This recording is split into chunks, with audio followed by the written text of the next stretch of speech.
नमस्कार दोस्तों, स्वागत है आपका हमारे online channel mind map classes में। हम पढ़ रहे थे भारत का संविधान। पिछली क्लास में हमने पढ़ा था भारत के संविधान सभा से संबंधित महत्वपूर्ण तथ्य तथा घटनाओं के बारे में। आज हम बात करेंगे संविधान सभा द्वारा लिए गए कुछ विदेशी स्रोतों के बारे में। मैंने बताया था कि संविधान सभा ने लगभग 60 देशों के संविधानों का अवलोकन किया तथा जो उनसे चीज़ें उन्हें महत्वपूर्ण लगी उन्होंने वो अपने संविधान में रख ली। तो इससे ही संबंधित आज बात करेंगे कि विदेशी स्रोत कौन कौन से विदेशी स्रोत थे, क्या क्या चीज़ें वहाँ से ली गई तथा संविधान की क्या क्या विशेषताएं रहीं, भारत के संविधान की क्या क्या विशेषताएं, इन सभी चीज़ों के बारे में बात करेंगे। पहले देखते हैं जैसे जापान से लिए गया है विधि द्वारा स्थापित प्रक्रिया कि जितनी भी प्रक्रिया होंगी वो एक कानून के दायरे में होंगी। दूसरा है ब्रिटेन से लिए गई है संसदीय शासन, विधायी प्रक्रिया, एकल नागरिकता, मंत्रिमंडल प्रणाली और द्विसदनवाद। संसदीय शासन जो संसद शासन करती है, विधायी प्रक्रिया जितने भी कानून बनते हैं वो एक प्रक्रिया के आधार पर, विधायी प्रक्रिया के आधार पर ही बनाए जाते हैं। एकल नागरिकता, देश की एक नागरिकता है, चाहे वो किसी भी राज्य में रहे या किसी भी यूटी में रहे, यूनियन टेरिटरीज में रहे, सभी की नागरिकता भारत की ही होगी। मंत्रिमंडल प्रणाली, द्विसदनवाद, संसद के 2 सदन हैं, राज्यसभा और लोकसभा। आगे चलें तो अमेरिका की बात करें। अमेरिका से मूल अधिकार, जो कि सबसे महत्वपूर्ण बात थी पूरे संविधान की।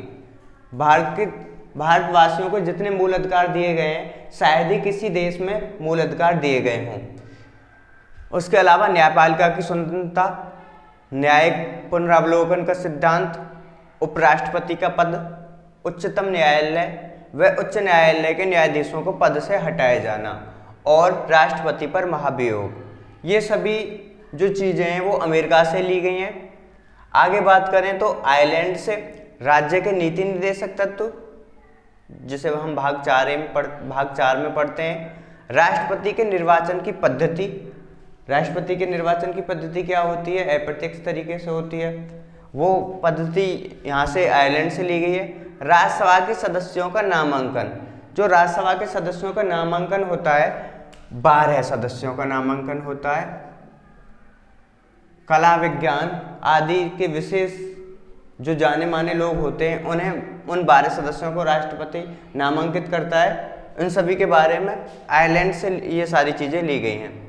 कनाडा से सशक्त केंद्र के साथ संघीय व्यवस्था कि केंद्र और राज्य कैसे संघीय व्यवस्था में भाग देंगे।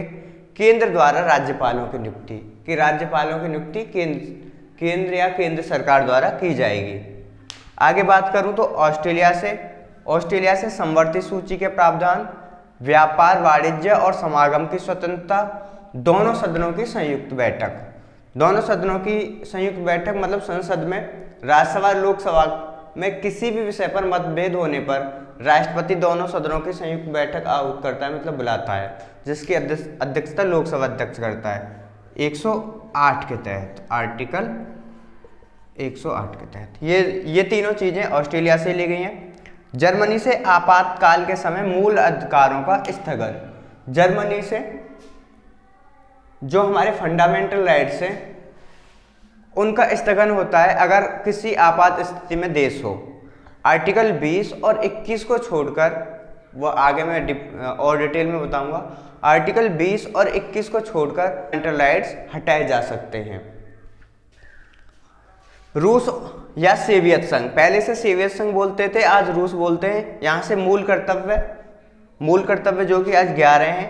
प्रस्तावना में न्याय भी 3 तरीके के हैं। जो हमारी प्रस्तावना है उसमें न्याय का उल्लेख है, जिसमें न्याय, सामाजिक, आर्थिक और राजनीतिक का आदर्श, ये रूस से लिए गए हैं। जो हमारी प्रस्तावना है, मैं प्रस्तावना कराऊंगा उसमें बताऊंगा कि न्याय 3 प्रकार के हैं, सामाजिक, आर्थिक और राजनीतिक। ये भी कहाँ से लिए गए? रूस से। फ्रांस से गणतंत्रात्मक शासन, प्रस्तावना में ही स्वतंत्रता, समता और बंधुता का आदर्श, ये फ्रांस से लिए गए हैं। दक्षिण अफ्रीका से संविधान संशोधन, राज्यसभा के सदस्यों का निर्वाचन, दक्षिण अफ्रीका से संविधान संशोधन लिया गया है कि कोई चीज कब किसी भी परिस्थिति में बदली जा सकती है। और राज्यसभा के सदस्यों का निर्वाचन, कि राज्यसभा के सदस्यों का निर्वाचन कैसे होना है। एक तो था नामांकन जो कि आयरलैंड से लिया गया था। इसमें राष्ट्रपति उन 12 सदस्यों को मनोनीत करता है या नामांकन करता है जिन्हें कला साहित्य विज्ञान आदि के क्षेत्र में विशेष महत्वपूर्ण ख्याति प्राप्त हो। ऐसे व्यक्तियों को राष्ट्रपति चुन सकता है। ये चीज़ें आयरलैंड से ली गई हैं। और जो राज्यसभा के सदस्यों का बेसिकली निर्वाचन है, चुनाव है, वो दक्षिण अफ्रीका से लिया गया है। आगे चलते हैं, आगे देखते हैं।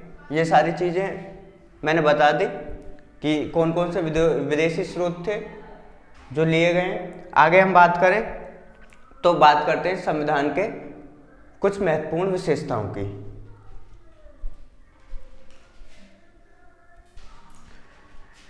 बात करें संविधान की विशेषताओं की तो संविधान निम्नलिखित प्रकार के होते हैं: कठोर, लचीला। एक संविधान कठोर होता है, एक संविधान लचीला होता है, जिसे अनम्य या नम्य बोलते हैं। कठोर संविधान वो संविधान होते हैं जिनमें संशोधन एक विशेष प्रक्रिया के द्वारा पूरे होते हों। और लचीला संविधान वो संविधान होता है जिसमें जो संशोधन है वो आसानी से किए जा सकते हों।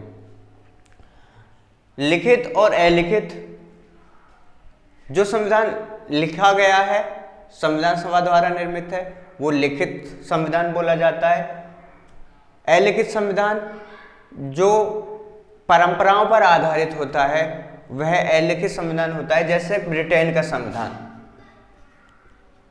ब्रिटेन का संविधान परंपराओं पर आधारित है, यह अलिखित संविधान है। लिखित संविधान भारत का है।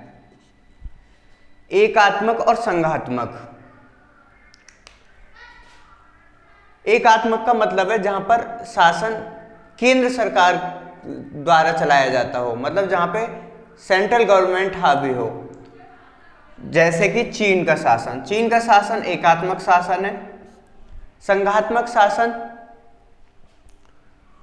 जिसमें केंद्र और राज्य दोनों मिलकर शासन करते हो, जिसमें केंद्र और राज्य दोनों मिलकर शासन करते हो, संघात्मक शासन कहलाया जाता है। जैसे भारत का। भारत का और मैं बात करूं तो भारत का एकात्मक और संघात्मक दोनों देखने को मिलते हैं। दोनों एकात्मक और संघात्मक दोनों शासन भारत में देखने को मिलते हैं। एकात्मक शासन भारत में जब हो जाता है जब कोई इमरजेंसी आ जाती हो। आपातकाल के समय में एकात्मक शासन हो जाता है भारत का, अदरवाइज संघात्मक शासन रहता ही है। भारत संघात्मक शासन मतलब जहां राज्य और केंद्र दोनों मिलकर शासन करते हैं। और क्या क्या विशेषताएं? भारत का संविधान लिखित और निर्मित है, विश्व का सबसे विशाल संविधान है, कठोर और लचीला है। तो भारत का संविधान कठोर और लचीला है।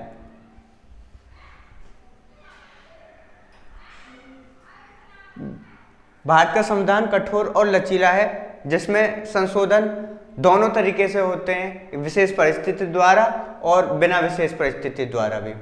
लिखित है भारत का संविधान, एकात्मक और संघात्मक दोनों रूप देखने को मिलते हैं। वयस्क मताधिकार है भारत के संविधान के, मौलिक अधिकार है, एकल नागरिकता है। ये सारे संविधान की विशेषताएं। तो आज के लिए धन्यवाद। आगे मिलते हैं अगली क्लास में प्रस्तावना को लेकर।